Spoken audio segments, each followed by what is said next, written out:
안녕하세요. 제가 여지껏 살아오면서 평생 처음 겪어보는 상황으로 인해 멘탈도 다 날아가고 정말 많이 힘이 들어서 이렇게 사연을 적게 되었습니다. 한동안은 넋이 빠져서 아무 일도 못하고 정말 송장처럼 지냈습니다. 아무에게도 말할 수 없어 인터넷에 글을 올린다는 사람들의 심정을 이제야 알 것 같네요. 그럼 지금부터 제 기가 막힌 사연을 들려드리겠습니다. 우선 저는 1년 전 맞선으로 만나서 다른 사람들과 다르지 않게 평범한 연애를 했습니다. 맞선 당시 그 남자는 35살, 저는 32살이었습니다. 둘 다 혼기가 가득 차 있는 상태에서 이루어진 만남이라 결혼 얘기는 연애 초반부터 자연스레 나오더군요. 좀 이른 감이 없지 않아 있었지만 둘 다 나이가 나이인지라 크게 이상하다는 생각은 안 들었어요. 오히려 그 사람과 저와의 생각이 비슷했기에 더 편했다라고 할까요? 생긴 것도 평범하고 멀끔한 복장의 매너도 좋아서 첫 만남부터 호감을 느끼게 되어서 교제를 시작하게 되었죠. 하지만 젊을 때처럼 불꽃이 튀는 연애를 하지는 않게 되더라고요. 그 남자와 저 둘 다 말수도 없고 성격도 조용한 탓에 재미있는 연애는 아니었지만 그 나름대로의 편안하고 잔잔한 연애를 했습니다.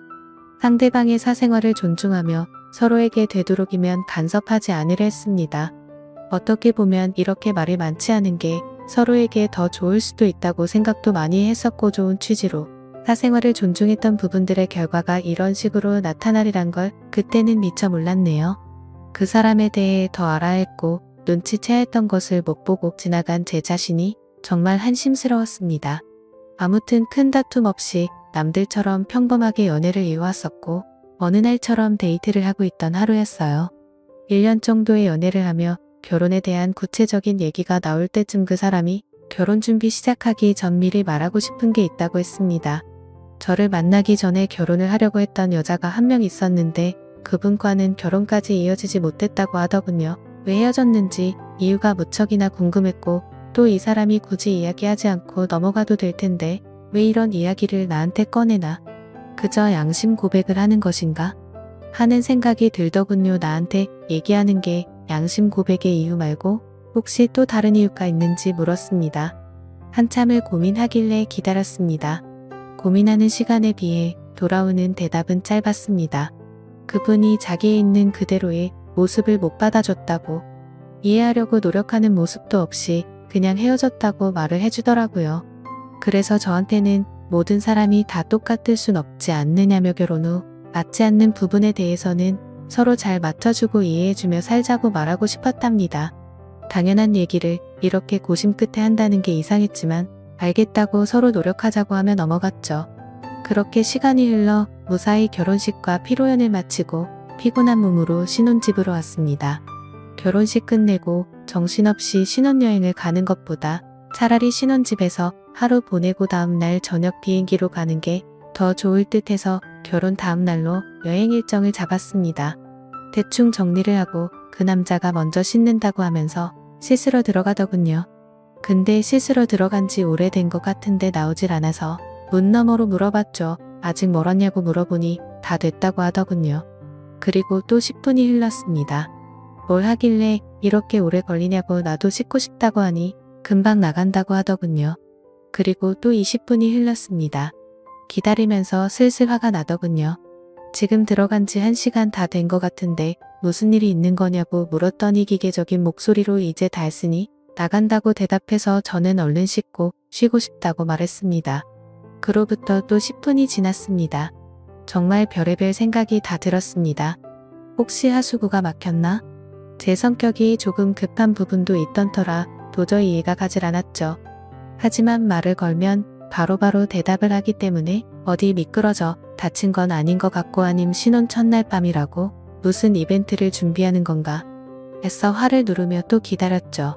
결국 인내심은 한계에 도달해버렸고 끝끝내 참다 못해서 문을 벌컥 열고 들어가 버렸습니다. 그런데 제 눈앞에 펼쳐진 광경에 너무나도 충격을 먹어서 얼음이 되어버리고 말았죠. 그냥 그때 느꼈던 감정을 어떤 말로도 표현할 수가 없을 정도였습니다. 화장실 안으로 들어가 보니까 말로 표현 못할 만큼 이상한 복장을 하고 있었고 한 손에는 어디서 구했는지도 모를 이상한 걸 들고 변기 뚜껑 위 쪼그리고 앉아 있더라고요. 뜨거운 물을 계속 틀어놨는지 안경엔 김까지 서려 있어서 더 충격적이었죠. 솔직히 처음에는 이 상황이 이해가 되지 않아서 한참을 멍하니 서 있었습니다. 그러다 정신이 들어 소리 지르며 뛰쳐나와 그 길로 곧장 친정집으로 도망갔습니다. 몸이 사시나무처럼 떨리고 돈도 없어서 택시기사님의 핸드폰 빌려서 엄마 보고 나와 달라고 했죠. 엄마와 아빠 남동생은 저한테 둘러앉아 도대체 무슨 일이냐고 다그쳤지만 한 시간 동안은 울면서 아무 말도 못했습니다. 시간이 지나고 차츰 마음이 가라앉혀지고서야 일단 나를 보호해주는 가족과 같이 있다고 생각하니 조금 안정이 되더군요. 그때를 다시 생각하고 싶지 않았지만 정말 어렵게 그 상황과 그 얘기를 꺼냈습니다. 얘기를 듣고 아빠는 바로 그 나쁜 자식의 부모님께 전화해서 상황을 알렸고 엄마는 저를 껴안으며 같이 우시고 아빠랑 남동생이 그 자식 가만두지 않는다고 신혼집에 찾아갔죠. 하지만 혹시라도 무슨 상황이 벌어질까봐 저와 엄마도 뒷자리에 타서 같이 가게 되었습니다. 너무 무서워서 조심스레 문을 열었지만 신혼집에는 아무도 없던 상황이었고 그 집에 제 물건이 있는 것조차도 역겹다고 생각해서 대충 제 집만 챙겨서 다 같이 본가로 돌아가게 되었습니다.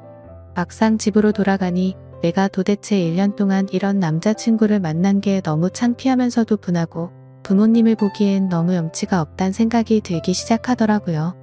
결혼을 하기 전에 연애하면서 서로를 다 안다고 생각을 했었는데 그전에는 그 남자의 본성을 숨기고 있었나 봅니다. 아무것도 눈치채지 못한 제 자신이 정말 너무나도 한심합니다. 그 일이 있고 며칠이 지났는데도 아직 연락도 되지 않고 있고 아무런 조치를 취하지 못했네요. 혼인신고는 안 했지만 결혼식까지 올렸는데 말이죠. 정말 인생이 너무 허무하네요. 아무래도 제 인생에 있어서 결혼은 이뤄질 수 없는 꿈만 같은 일인가 봐요. 예전 남자친구도 제가 생각하지도 못한 짓거리로 상처를 주더니 정말 한숨만 나오고 이제는 가족들뿐만 아니라 친구들한테도 도저히 창피해서 당분간 혼자 지내야겠어요. 그리고 축의금이나 이런 것도 어떻게 해야 할지 도저히 감이 서지를 않습니다. 부모님께서는 그냥 놔두라고 말씀하시는데 하루도 채 안 되어서 이혼했다고 하면 사람들이 저를 어떻게 생각할까 싶어서 걱정입니다. 그냥 친척분들은 평생 한번 오신 거라고 생각하고 주변 지인들과 친구 그리고 회사 직장 동료들한테는 축의금을 돌려주는 게 어떨까 생각하고 있습니다. 솔직히 저도 억울하다면 억울하고 제가 피해자니까 이해를 해주지 않을까 하는 생각인데 여러분들 생각은 어떠신가요? 휴, 정말 하루하루가 너무 답답하고 한숨만 늘어가고 이 상황을 빨리 잊고 지냈으면 하는 바람이 가장 클 따름입니다. 오늘까진 충격 속에서 송장처럼 보냈지만 내일은 변호사 만나서 법적으로 어떤 조치를 취할 수 있는지 알아보려 합니다.